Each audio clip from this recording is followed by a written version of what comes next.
اسلام کے آسمان پر ایک چمکتا ستارہ، بہادری کا پیکر، عدل کا مینار اور علم کا خزانہ۔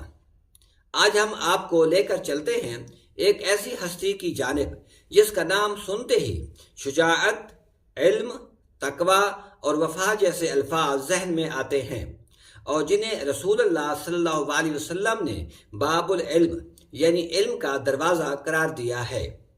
آئیے سنتے ہیں وہ داستاں جو ہمیں شجاعت، انصاف اور قربانی کی حقیقی تصویر پیش کرتی ہے، اور جنہیں دنیا شیر خدا کے لقب سے جانتی ہے۔ جی ہاں، ہم بات کر رہے ہیں حضرت علی ابن ابی طالب علیہ السلام کی۔ آئیے جانتے ہیں کہ ان کی زندگی کا آغاز کیسا تھا۔ بسم اللہ الرحمن الرحیم۔ اللہ تبارک و تعالیٰ کے نام سے شروع جو بڑا مہربان اور نہایت رحم کرنے والا ہے۔ فاروق ہسٹوریکل وائس میں تمام دوستوں کو خلوص بھرا سلام۔ میں ہوں فاروق احمد اور آپ دیکھ رہے ہیں فاروق ہسٹوریکل وائس چینل۔ حضرت علی علیہ السلام کی ولادت ایک ایسا واقعہ ہے جس پر ہر مسلمان فخر کرتا ہے۔ آپ علیہ السلام کی پیدائش 13 رجب 600 عیسوی کو خانہ کعبہ کے اندر ہوئی۔ سبحان اللہ، یہ اعزاز صرف حضرت علی علیہ السلام کو حاصل ہے کہ وہ خانہ کعبہ میں پیدا ہوئے، جو ان کی عظمت اور فضیلت کی دلیل ہے۔ یہ اعزاز آج تک کسی اور کو حاصل نہیں ہوا۔ حضرت علی علیہ السلام کا اصل نام علی بن ابی طالب تھا۔ آپ قریش کے مشہور خاندان بنو ہاشم سے تعلق رکھتے تھے۔ آپ نبی کریم صلی اللہ علیہ وسلم کے چچا حضرت ابو طالب کے بیٹے تھے، یعنی آپ صلی اللہ علیہ وسلم کے چچا زاد بھائی تھے۔ حضرت ابو طالب قریش کے معزز سردار اور آپ صلی اللہ علیہ وسلم کے محافظ تھے۔ حضرت علی علیہ السلام کی والدہ محترمہ کا نام حضرت فاطمہ بنت اسد تھا، جو ایک نیک اور صالح خاتون تھی، اور آپ کا تعلق بھی قریش کے معزز قبیلے بنی ہاشم سے ہی تھا۔ جب مکہ میں قحط پڑا اور حضرت ابو طالب کی مالی حالت کمزور ہوئی تو آپ صلی اللہ علیہ وسلم نے حضرت علی کو اپنی کفالت میں لے لیا تاکہ اپنے چچا کا بوجھ کم کیا جا سکے۔ یوں حضرت علی نے اپنا بچپن آپ صلی اللہ علیہ وسلم کے گھر میں گزارا۔ اس وقت حضرت علی صرف 5 سال کے تھے اور آپ صلی اللہ علیہ وسلم کی تربیت میں پروان چڑھے۔ یہی وجہ ہے کہ آپ علیہ السلام کی شخصیت نبی کریم صلی اللہ علیہ وسلم کے اخلاق و کردار کا عکس بن گئی۔ جب آپ صلی اللہ علیہ وسلم پر پہلی وحی نازل ہوئی اور آپ صلی اللہ علیہ وسلم نے لوگوں کو خفیہ طور پر اسلام کی دعوت دینا شروع کی تو اس وقت حضرت علی صرف 10 سال کے تھے۔ آپ صلی اللہ علیہ وسلم نے جب حضرت علی سے کہا کہ یہ دین اللہ کا دین ہے تو حضرت علی فوراً ایمان لے آئے اور کہا، یا رسول اللہ صلی اللہ علیہ وسلم، میں آپ کے دین پر چلنے کے لیے تیار ہوں۔ آپ علیہ السلام نے بغیر کسی ہچکچاہٹ کے اسلام قبول کیا۔ آپ اسلام قبول کرنے والے پہلے بچے تھے۔ آپ نے کبھی بھی بت پرستی نہیں کی، ہمیشہ توحید کے قائل رہے۔ حضرت علی علیہ السلام بچپن سے ہی بہادر اور نڈر تھے۔ چونکہ آپ علیہ السلام نے نبی کریم صلی اللہ علیہ وسلم کی تربیت میں وقت گزارا، اس لیے بچپن ہی سے قرآن و حدیث اور دین کے اصولوں میں گہری بصیرت رکھتے تھے۔ آپ علیہ السلام کی عقل، فہم اور خطابت مشہور تھی۔ کم عمری میں ہی دین اسلام کے سپاہی، عالم اور مبلغ بن گئے۔ حضرت علی علیہ السلام کا بچپن روحانی تربیت سے بھرپور تھا۔ آپ کی شخصیت علم، وفاداری اور قربانی کی روشن مثال تھی۔ ہجرت کی رات جب کفار مکہ نے آپ صلی اللہ علیہ وسلم کے قتل کا منصوبہ بنایا اور آپ صلی اللہ علیہ وسلم نے اللہ کے حکم سے مکہ سے مدینہ جانے کا فیصلہ کیا تو حضرت علی علیہ السلام کو اپنے بستر پر سلا دیا تاکہ کافروں کو گمان ہو کہ نبی کریم صلی اللہ علیہ وسلم ابھی موجود ہیں۔ حضرت علی علیہ السلام نے جان کے خطرے کے باوجود اس ذمہ داری کو قبول کیا۔ یہ وہ وقت تھا جب آپ علیہ السلام کی عمر ابھی نوجوانی کے آغاز میں تھی، لیکن ایمان اور بہادری مثالی تھی۔ آپ صلی اللہ علیہ وسلم نے فرمایا، میں علم کا شہر ہوں اور علی اس کا دروازہ ہے۔ یہ حدیث ہمیں بتاتی ہے کہ حضرت علی علیہ السلام علم اور حکمت میں کس قدر اعلیٰ مقام رکھتے تھے اور ان کی تعلیمات آج بھی ہمیں روشنی فراہم کرتی ہیں۔ حضرت علی علیہ السلام نے غزوہ بدر، احد، خندق اور خیبر ہر میدان میں اپنی بے مثال شجاعت کا ثبوت دیا۔ انہوں نے دشمن کے لشکر میں داخل ہو کر متعدد معرکہ آرائیوں میں حصہ لیا اور اپنی جان کی پرواہ کیے بغیر اسلام کی حفاظت کی۔ ایسے واقعات جہاں انہوں نے دشمن کو بے بس کر دیا آج بھی مسلمانوں کے لیے باعث فخر ہیں۔ ان کا ایک نعرہ تھا، علی کبھی پیٹ نہیں دکھاتا، جو ان کی جنگی حکمت عملی، بے خوفی اور بہادری کی عکاسی کرتا ہے۔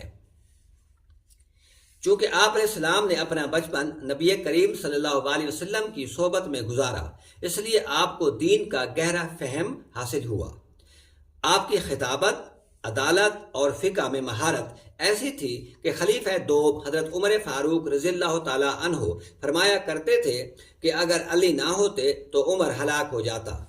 یہ سب بچپن سے ملنے والی روحانی تربیت کا نتیجہ تھا۔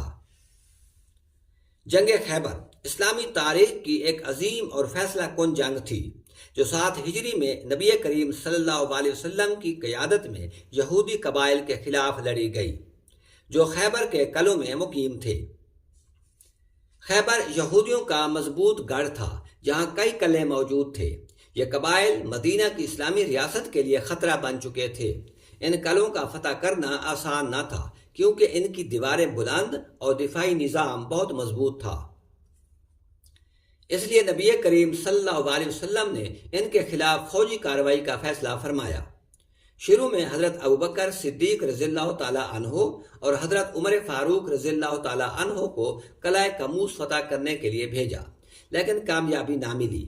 جنگ خیبر میں مسلمانوں کو سخت مزاحمت کا سامنا تھا، خاص طور پر قلعہ کموس بہت مضبوط تھا۔ کئی صحابہ کرام نے کوشش کی مگر قلعہ فتح نہ ہوا۔ پھر آپ صلی اللہ علیہ وسلم نے فرمایا، کل میں جھنڈا اس شخص کے ہاتھ میں دوں گا جو اللہ اور اس کے رسول صلی اللہ علیہ وسلم سے محبت کرتا ہے، اور اللہ اور اس کا رسول اس سے محبت کرتے ہیں۔ اللہ اس کے ہاتھوں فتح عطا کرے گا۔ صحیح بخاری۔ لوگوں کو بہت اشتیاق تھا کہ کل پرچم کسے دیا جائے گا۔ اگلے دن آپ صلی اللہ علیہ وسلم نے حضرت علی علیہ السلام کو بلایا۔ اس وقت ان کی آنکھوں میں شدید تکلیف تھی۔ آپ صلی اللہ علیہ وسلم نے ان کی آنکھوں پر لعاب دہن لگایا اور دعا کی تو فوراً شفا مل گئی۔ حضرت علی علیہ السلام نے اللہ اکبر کا نعرہ لگایا اور خیبر کے سب سے بڑے قلعے کموس پر حملہ کر دیا۔ یہ یہودیوں کا سب سے مضبوط قلعہ تھا۔ حضرت علی علیہ السلام نے بے مثال بہادری اور جوان مردی سے دشمنوں کا مقابلہ کیا۔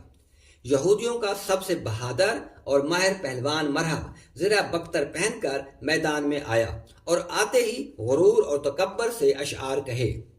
اس نے کہا، خیبر جانتا ہے کہ میں مرحب ہوں، پوری طرح ہتھیاروں سے لیس ہوں، تجربہ کار ہوں، دلیر اور بہادر ہوں۔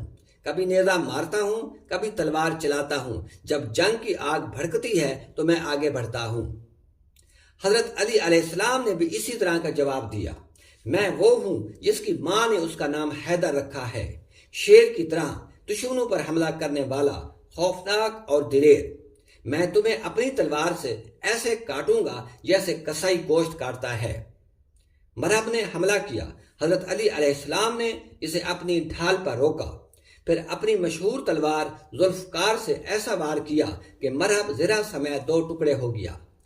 مرحب کا مارا جانا یہودیوں کے لیے بہت بڑا صدمہ تھا، کیونکہ وہ ان کا سب سے بڑا پہلوان تھا۔ اس کے بعد قلعے کا دروازہ حضرت علی علیہ السلام نے اپنے ہاتھوں سے اکھاڑ دیا اور اسے ڈھال کے طور پر استعمال کیا، اور قلعہ کموس فتح ہو گیا۔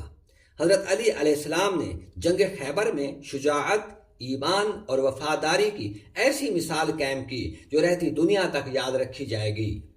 ان کی بہادری نے اسلام کو ایک عظیم فتح دلوائی اور خیبر جیسے طاقتور قبیلے کو شکست ہوئی۔ آپ صلی اللہ علیہ وسلم نے فرمایا، علی سے محبت صرف مومن رکھتا ہے اور اس سے بغض صرف منافق رکھتا ہے۔ صحیح مسلم۔ حضرت عثمان رضی اللہ تعالی عنہ کی شہادت کے بعد حضرت علی علیہ السلام کو 4تھے خلیفہ راشد کے طور پر خلافت ملی۔ ان کے دور میں کئی فتنوں نے جنم لیا۔ خاص طور پر جنگ جمل اور جنگ صفین، جنہوں نے امت کو 2 حصوں میں تقسیم کر دیا۔ ان جنگوں کے بعد ایک نیا گروہ سامنے آیا جسے خوارج کہا جاتا ہے۔ یہ لوگ بہت زیادہ شدت پسند اور ظاہری طور پر دیندار تھے، لیکن اصل میں اسلام سے دور ہو چکے تھے۔ خوارج کا منصوبہ۔ خوارج نے فیصلہ کیا کہ مسلمانوں میں فتنہ صرف 3 افراد کی وجہ سے ہے۔ نمبر 1 حضرت علی علیہ السلام، نمبر 2 حضرت معاویہ رضی اللہ تعالی عنہ، نمبر 3 حضرت عمر بن عاص رضی اللہ تعالی عنہ۔ انہوں نے 3 قاتل مقرر کیے۔ عبد الرحمن بن ملجم کو حضرت علی علیہ السلام کے قتل پر مامور کیا گیا۔ ابن ملجم ایک ظاہری طور پر عبادت گزار اور قرآن پڑھنے والا شخص تھا، مگر دل میں نفرت اور زہر بھرا ہوا تھا۔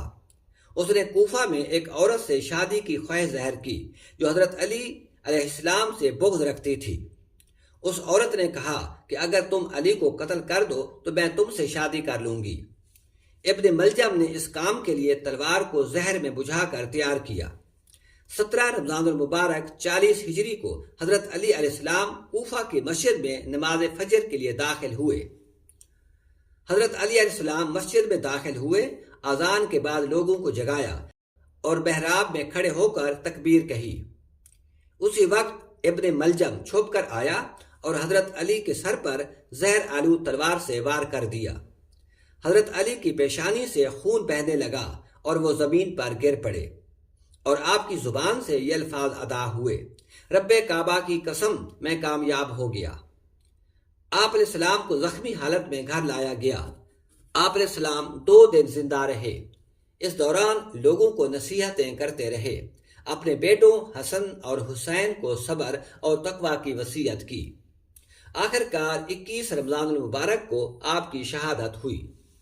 حضرت علی علیہ السلام کو نجف کے مقام پر دفن کیا گیا جو آج کے عراق میں واقع ہے۔ آپ علیہ السلام کی قبر آج بھی نجف اشرف میں زیارت گاہ بنی ہوئی ہے۔ حضرت علی علیہ السلام کی شہادت نہ صرف ایک عظیم صحابی کی جان کا نقصان تھا، بلکہ امت مسلمہ کے اندر پیدا ہونے والے فتنوں کی انتہا تھی۔ آپ علیہ السلام کی زندگی اور شہادت ہمیں یہ سبق دیتی ہے کہ ایمان، بہادری، عدل اور علم کے بغیر ایک مومن مکمل نہیں ہو سکتا۔ آپ علیہ السلام نے ہر مقام پر حق کا ساتھ دیا اور سچائی کے پرچم کو بلند رکھا۔ اللہ تبارک و تعالی ہمیں حضرت علی علیہ السلام کی محبت، وفاداری اور بہادری کا سبق سیکھنے کی توفیق عطا فرمائے، آمین۔ ناظرین کرام، اگر آپ کو یہ معلوماتی ویڈیو پسند آئی ہو تو لائک کریں، شیئر کریں اور سبسکرائب کریں، اور اس قیمتی پیغام کو دوسروں تک پہنچائیں۔ فاروق ہسٹوریکل وائس۔